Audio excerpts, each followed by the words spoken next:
বসতবাড়ির আঙিনায় কোথায় কি লাগাবেন বা রোপণ করবেন বিষয়ে কিছু কথা বলে যাই। এটা একটা বাড়ির উঠোন।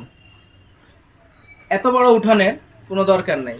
বাড়ির কোনায় যদি একটা ছোট্ট ফলের গাছ রোপণ করে যাইতে পারেন, আপনার ভবিষ্যৎ প্রজন্মের মুখ উজ্জ্বল করে গেলেন।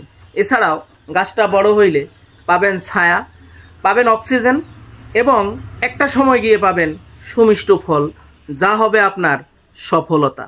আসুন, গাছটা রোপণের পরে আমরা এভাবে ফেলে না রেখে গাছের গোড়ায় একটা কাঠি দিব। এই কাঠিটা দেওয়ার পরে গাছটাকে একটু সহায়তা করে বেঁধে দিব।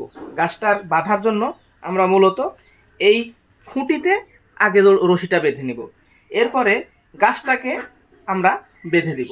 তাহলে কি হবে, ঝড় বৃষ্টির সময় আমাদের এই গাছটা নিজেকে রক্ষা করার জন্য আপনার অপেক্ষায় থাকবে না। একটা কাঠি যদি দাঁড় করায় দিতে পারেন। ধন্যবাদ।